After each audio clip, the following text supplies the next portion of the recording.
America को कह रहा है कि वो ज़्यादा तेज़ी के साथ हमले करे।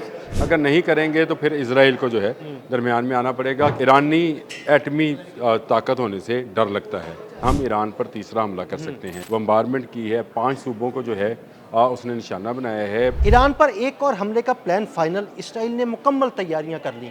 किसी भी वक्त ईरान पर हमला किया जा सकता है।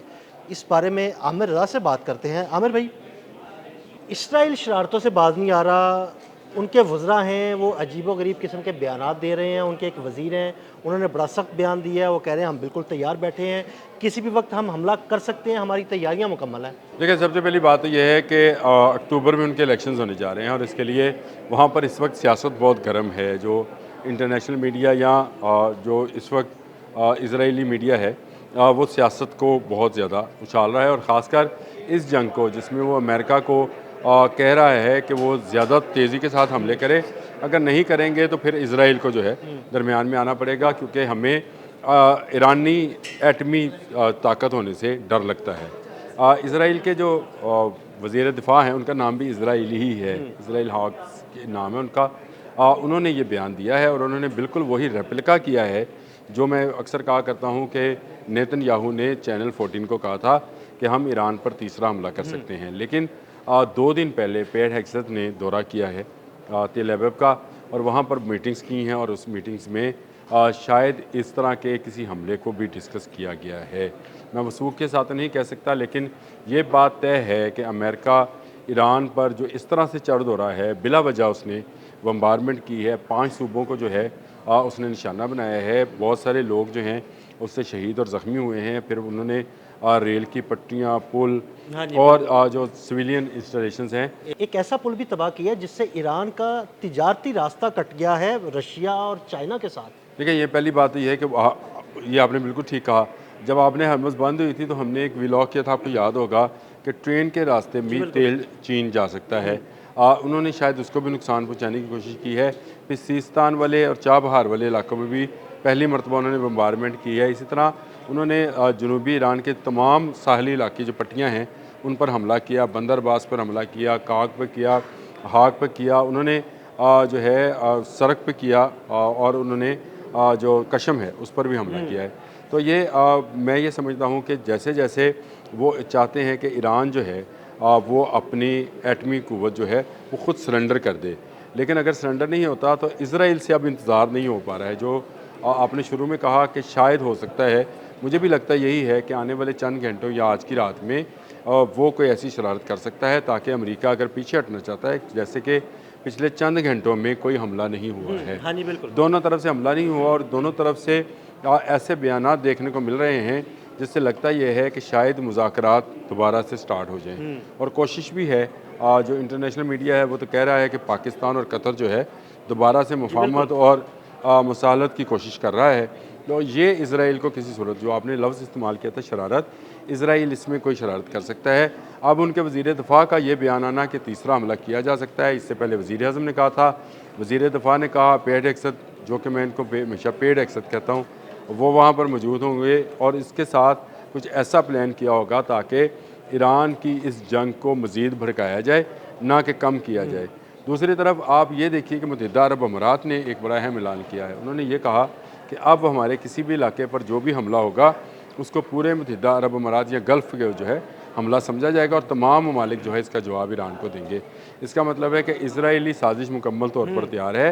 वो चाहते ये हैं कि गल्फ़ और ईरान जो है ये आपस में टकरा जाएँ। इसको टकराने के लिए ज़रूरी ये है कि ईरान को इस बात पे उभारा जाए कि इस जंग का दायरा कार वसी किया जाए। जंग का दायरा कार उसी सूरत में वसी होगा जब गल्फ़ से हमला किया जाएगा। और गल्फ़ में आपको पता है कि आपके मुत्तहिदा अरब अमारात के अंदर इस वक्त भी IDF की जो हैं ना सिर्फ ड्रोन्स मौजूद हैं, उनकी एंटी ड्रोन्स गन्स मौजूद हैं, उनका कमांड एंड कंट्रोल सेंटर वहाँ पे बनाया गया है और सैकड़ों की तादाद में यहूदी जो हैं, यहूदी फ़ौजी जो हैं वहाँ पर मौजूद हैं।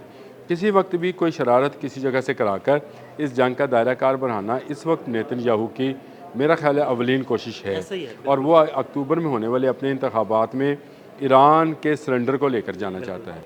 वो 2 वजूहात की बिना पर ये काम करना चाहता है। एक तो उस पर जो करप्शन के केसेस हैं वो चाहता है कि जंग चलती रहे और वो उन करप्शन के केसेस से बचता रहे।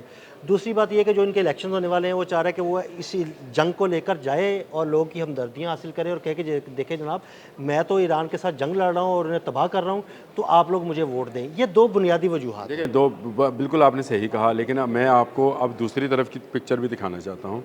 ईरान इस बात को बिल्कुल ठीक तरीके से समझता है कि इस सारे गेम प्लान के पीछे इसराइल बैठा है, इसलिए उसके मिसाइल जो हैं इसराइल को निशाना बांधे हुए हैं। इसराइल की जो भी शरारत होगी, चाहे वो मुत्तहिदा अरब अमारात से हो चाहे किसी और मुल्क से करे, उसका जवाब इसराइल में दिया जाएगा। इसराइल के तिल अबब से दिमुना तक के जो नक्शे हैं वो ईरानी पासदारानी इनकलाब के पास मौजूद हैं और वहाँ पर शहीद अली हामनई के जो तजहीज़ तकफ़ीन है वो तो उसके तमाम मराहल मुकम्मल हो चुके हैं। लोग जो हैं वो अपने घरों को जा चुके हैं। इस वक्त पासदारानी इनकलाब के पास ज़्यादा अच्छा वक्त है कि वो उसको प्लान कर सकें कि अगर इसराइल कोई शरारत करता है तो उसका जवाब कैसे देना। देखें, इसराइली वज़रा जानबूझकर इस तरह के बयान दे रहे हैं जिससे इस जंग की आग में मज़ीद तेल फेंका जा सके। वो बुझाने की बजाय इसको मज़ीद भड़का रहे हैं। अमेरिका जो है वो हमला करता है, सेंटकॉम करता है, लेकिन इसके पीछे प्लानिंग इसराइल की चलती है। इसी तरह अगर मिडल ईस्ट से कोई हमला किया जाता है और उसका जवाब मिडल ईस्ट में दिया जाता है तो ये चाहते ये हैं कि अरब का पैसा ईरान पर जो है खर्च किया जाए, और ईरान का पैसा तो ऑलरेडी अरब पर खर्च होगा ही जब वो उस पर जवाब देगा। लेकिन ईरान प्लान कर चुका है, जो कि मैं बिल्कुल वसूख से आपको बात बता रहा हूँ कि ईरान इसराइल को ऐसा सबक सिखाने को तैयार है जो कि क़यामत तक ये नहीं भूलेंगे। यानी क्या ऐसा होने वाला है कि अगर मशरिक़ वस्ता के किसी मुल्क से हमला किया जाता है या यूएई की हम बात करें, वहाँ से हमला किया जाता है, तो ईरान जो है वहाँ हमला करने के लिए डायरेक्ट इसराइल को निशाना बनाएगा? देखिए, इसराइल को निशाना बनाएंगे क्योंकि इसकी वजह यह है कि मुत्तहिदा अरब अमारात डायरेक्ट हमला नहीं करेगा। जो भी हमला होगा वो IDF के ज़ेर एहतमाम, इसराइली डिफेंस फोर्सेस के ज़ेर एहतमाम होगा, इसलिए उसका जवाब भी इसराइल में दिया जाएगा। ईरान इस बात को भांप गया है कि ये अरब और फ़ारस को आपस में लड़ाना चाहते हैं। वो चाहता ये है कि इसराइल का इस तरफ से हमला, उसका जवाब इसराइल के उस तरफ में दिया जाए, यानी उसकी अपने घर के अंदर जाके दिया जाए। ये तजर्बा पहले हो चुका है। आपको भी पता है कि जब लेबनान पर हमला किया था इसराइल ने, तो ईरान ने इसराइल पर बैलिस्टिक गिराए थे और उसने कहा था कि लेबनान पर जंग है लेकिन मैं इसराइल पर हमला करूंगा क्योंकि ये क्यों गया। अब भी अगर IDF कोई इस तरह की हरकत करती है, प्लान तो इनका ये है कि मुत्तहिदा अरब अमारात और ईरान जो है ये आपस में लड़ मरें। मुसलमान हैं दोनों तरफ का पैसा जो है इनकी आपस में लड़ाई में लगे, लेकिन ईरान प्लान कर चुका है कि वो IDF जो है उसका जवाब जो है तिल अबब में और दिमुना में देंगे। बिल्कुल, बहुत शुक्रिया आमिर भाई। आमिर भाई ने बड़ी तफसील के साथ इस सारे मामले पर रोशनी डाली। मज़ीद अपडेट्स के लिए हमें फॉलो करते रहें। अदील अहमद और आमिर रज़ा को इजाज़त दीजिएगा। अल्लाह हाफ़िज़।